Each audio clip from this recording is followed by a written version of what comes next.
What's going on, guys? I'm Dobry and I'd like to present you my Guardian Dungeon Tank build.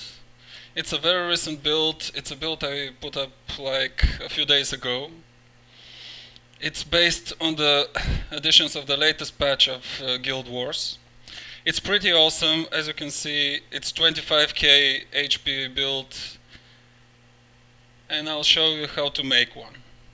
So let's start with the gear. Now, the latest patch provided us with Sentinel gear. Sentinel is basically power, toughness, vitality, with vitality being the main stat. As you know, if you want to be a good dungeon tank, you need to have lots of toughness, lots of vitality, and probably some power to just slap a few buddies while you're at it, because, well, no point just sitting there soaking up damage.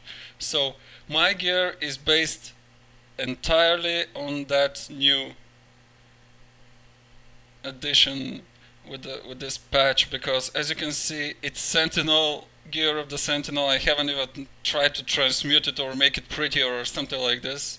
I'm just doing dungeons and fractals and so on, and I just keep getting amazed how I never get downed with it. And I'm a terrible player, you should know that.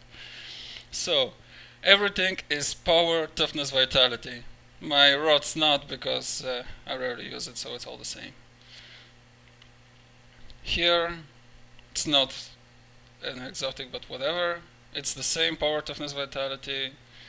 The earrings are power, toughness, vitality. Now this, as you can see, I'm nowhere near ready finishing off this build, because as you can see, this is power, toughness, vitality, with power being the major stat, so I can up that hit point pool a bit more if I decide to, but so far I don't really need to. Now, as you can see, and as you know, the Guardians have the lowest hit point pool in the game, because they're just too well protected. With this, you just up that protection, and you up that hit point pool, which will make you just sit in the middle of the fight and just soak up damage while your friends leisurely kill the enemies around them. So let's go very quickly with the skill setup that I made. Since I'm using a mace and a shield, in my opinion, that is pretty much the best dungeon option, because the mace provides you with an okay damage and a heal as a last strike. Here, the symbol of fate gives a regeneration, and to anyone within the symbol radius. Now, 120 doesn't look like much. However, there are places in a few dungeons and fractals where you need to stack and still be able to take damage. So it's kind of likely that your party will be comprised only of guardians and warriors who can soak up tons of damage and don't care about it. Those people will just love that symbol of fate, because you put it right under your feet and everyone gets that heal. Protector Strike is also amazing. It's also for places where you must stack and where you need to soak up a bit of damage. It protects you, it protects everyone else.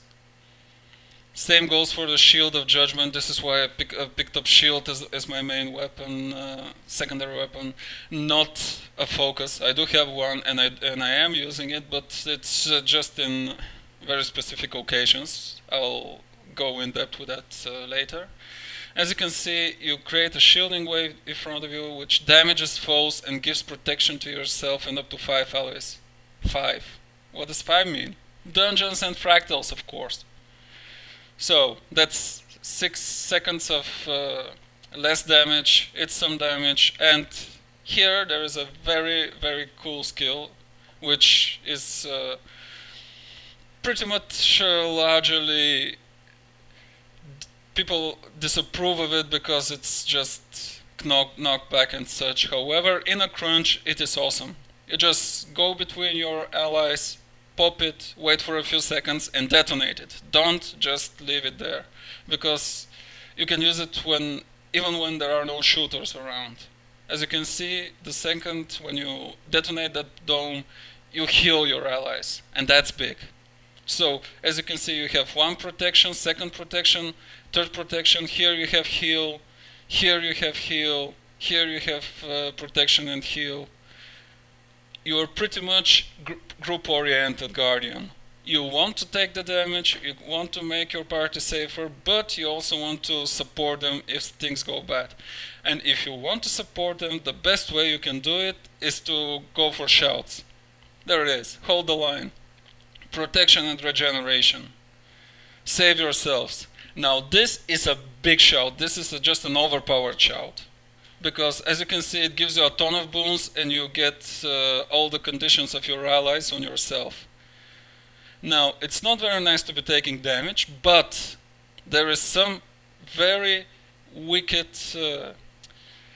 way to exploit that shout. Now, my third shout is stand your ground, which is good, but I am changing that shout from time to time to prayer to Cormier. Now, beseech Cormier to remove 3 conditions from you. Now, you pop save yourselves and then you pop prayer to Cormier. This is big, especially in some dungeons like, say, Sorrow's Furnace. You do know that there is a boss who can easily get up to 25 stacks of bleed on you or on a rather unlucky ally.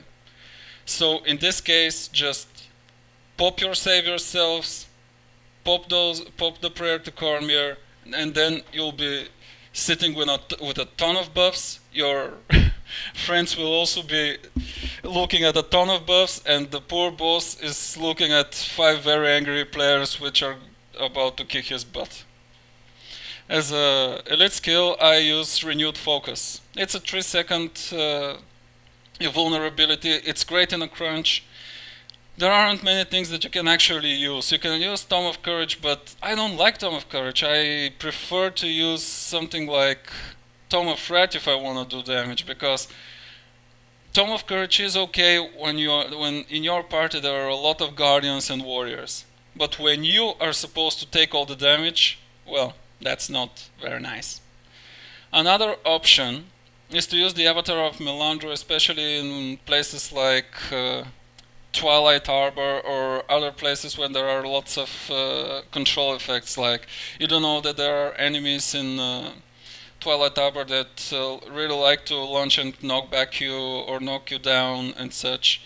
That's okay, but I'll use my skill sparingly, my elite sparingly, because as you know it's a 180-second recharge rate, and that's just way too much.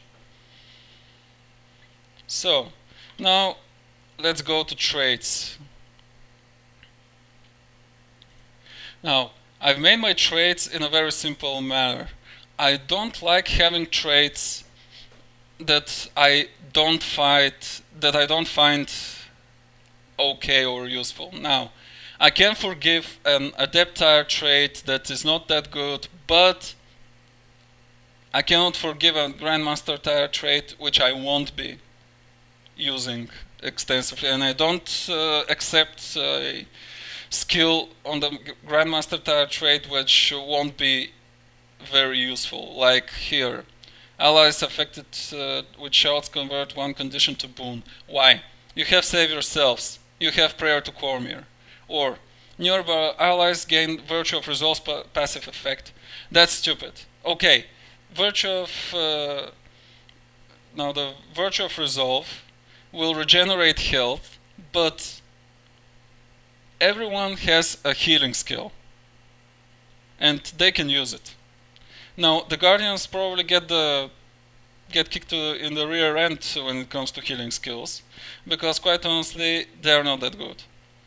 As you can see, there are 30 seconds healing skills, not like the Thief who has a 15-second healing skill, and I always go with Signet of Resolve because I do use Save Yourselves a lot, and I like to remove conditions when possible. It's also the biggest heal available.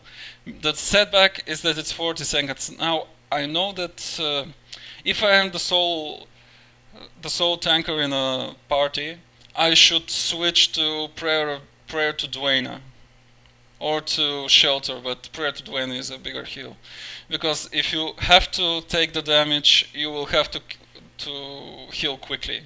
And I don't like healing breeze because, as you can see, heal yourself and allies that are in a cone in front of you. Why? Why in a cone in front of you? You are supposed to be the one up there, not your allies. That's the deal. So I'm alternating between those two, just like in my 9th slot.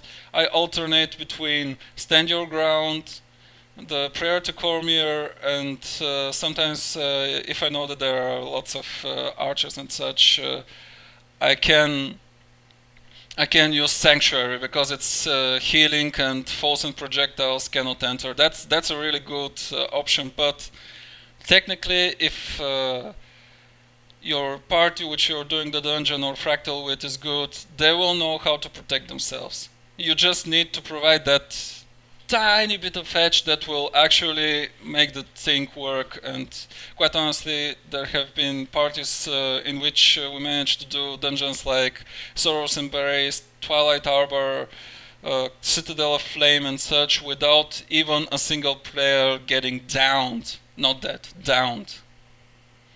So let's just go quickly with the traits. I've put 22 in Valor. This is toughness and critical damage. Now I know I don't need the critical damage because my critical sucks. Well, nothing I can do about it. Valorous defense, gain Aegis when your health reaches 50%. That's okay, that's not bad. Now, strength in numbers. Nearby allies gain up to 70 toughness based on your effective level. That's really nice. That ups your survivability and the survivability of your allies. Here, Virtue of Courage is recharged when you rally. Now that's stupid, because I don't think I'm going to rally all that much, neither will you. But, okay. In order to get what I really like, I have to survive, and I'll have to live with this piece of garbage. Now, Honorable Shield. Gain 90 toughness when wielding a shield and reduce cooldown on shield skills by 20%. That's huge. First, it's toughness. Second, your shield provides passive defense, just like armor. And you also reduce the cooldown of your shield skills by 20%. So you can pop up that dome and heal your party quickly, and you can do this protection damage thing in like every 24 seconds. This is huge. This is just huge. With this Guardian, you can just sometimes take your time to think and actually do something while thinking, because you know that you can take a few hits and don't mind about it. Now to the honor tree. Vitality and healing. That's also very nice, because healing affects what you heal on your party members as well. So it's extra vitality. So gain 5 seconds of vigor when you deliver a critical hit. Well, I can live without that because I won't be dealing critical hits. Well, sometimes I do, but that's only in parties where you get a fury buff. And that doesn't really matter. So here's Pure of Heart. Aegis heals on removal. Now, if you start using your Virtue of Courage to get an Aegis, this means that things are already going not so good for your party members or for you. So the Aegis will block the next attack, it will disappear, and it will heal you. That's its usefulness. This means that you're already knee-deep into trouble, and you know what that means. The end of your dodge roll heals nearby allies. That's very nice, especially if there is a player who is in a okay, I won't say in deep shit. Oh, just said it. Sorry. Who's in deep shit, and you have to do something about it.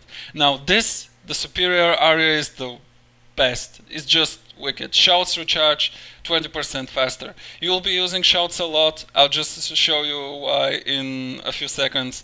Now, hold the line is a shout, save yourself is a shout, and stand your ground is a shout. So let's just go back to the prayer to Cormier. Now the prayer to Cormier is 40 seconds. And in every 40 seconds you can remove 3 conditions from you. Save yourselves is 48 seconds. So you can use those two in conjunction almost all of the time. Whenever Save Yourselves is ready, just draw those conditions to you and use the prayer to Cormier. This way the prayer to Cormier is not wasted because let's say Save Yourselves is like a minute and it has to sit for 20 seconds without actually doing anything. And here, deal more damage or low endurance. Now, if you are going to use the dodge heal, you will be on low endurance, especially if you're already out of options to remove knockbacks, or you fight that Twilight armor boss, which the spider which inflicts a shitload of damage, and you have to just dodge all the time. You will be under that 100% endurance, and when you switch to your Skipper and focus, you will be doing much more damage like this. But there is one more usefulness to that. It's a very nice thing to have. Now, I cannot put any more here because I do like the last the Grandmaster mini trait in Virtues, and I do like having that 90 toughness, so I cannot spare another point, but in the end, as I said, there isn't much in it here. Virtue of Resolve isn't anything big on allies, and allies affected by shouts, nah. Here, I don't really like the last ones. Using meditation skills heal you, and applying a boon to allies heals you. That's also a meh, it's not that interesting, because you are already loaded for bear.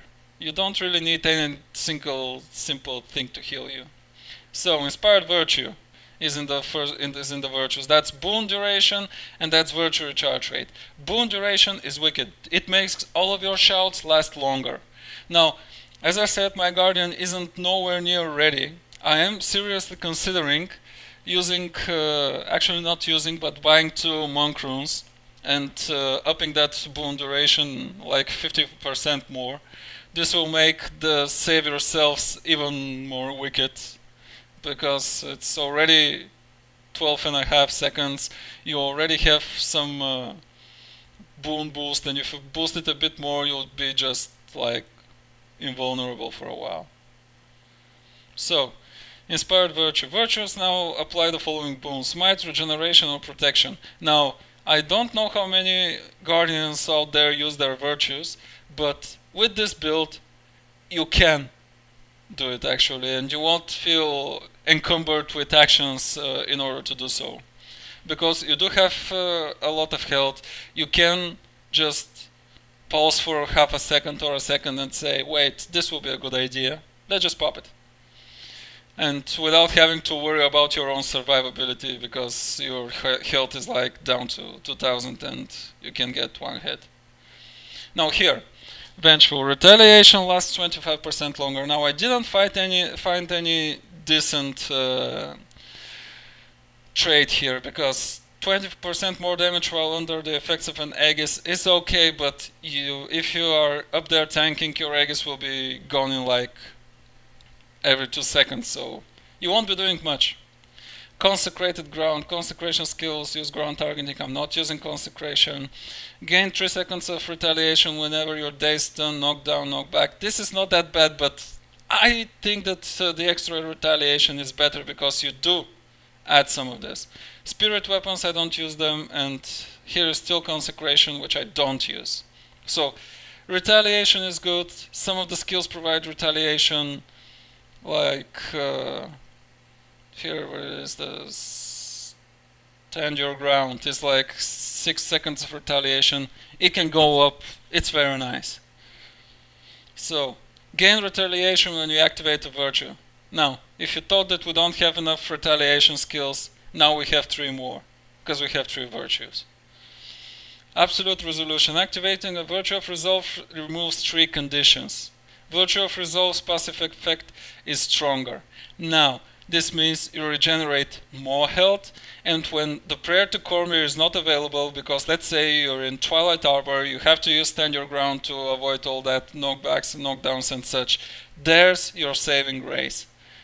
This is how you heal your conditions. Just use the Save Yourselves and use the Virtue of Resolve. It has an awesome synergy, you should use it. Now, Power of the Virtuous. deal extra damage for each boon you have. This is just sick, because once you hit this and this and this, you will pretty much double or triple your damage.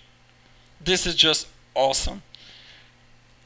Quite honestly, at first I wanted to go power, toughness, vitality on my traits too, but when I saw this, I said, no, I'm getting this, no matter what.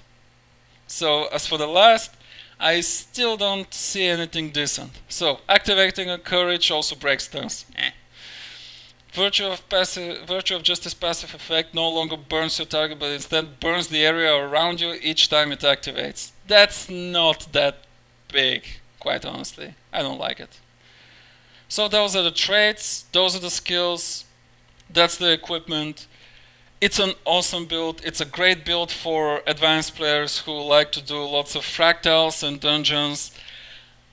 Well, I bet some of you will ask if that's an okay world versus world build. It's an okay in a Zerg because you can switch to your scepter and focus and just do something about it, or you can go for a staff altogether, and it's okay, but it's not that good because, well, I did have fun last night in World vs. World, where I had to get a Vista in a hostile area and got zerged by 7-8 people, and they took more than a minute to kill me because I had like all kinds of shouts, protections and so on.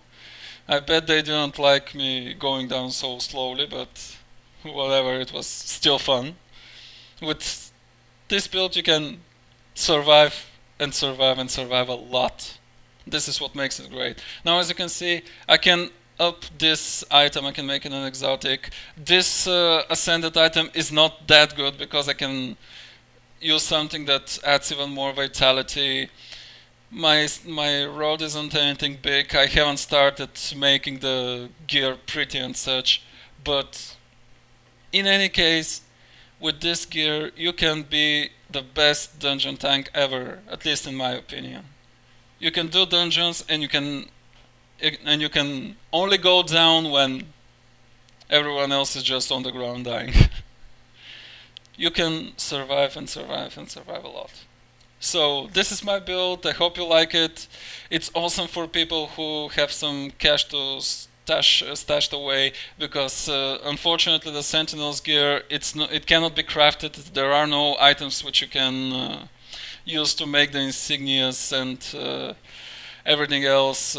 Now, I did buy only the insignias because I do have lots of crafters, and I crafted most of it on my own, so I don't have to go crazy on the money spending and such.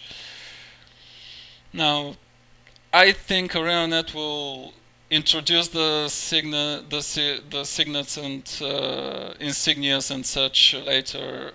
Not signets, the insignias, of course.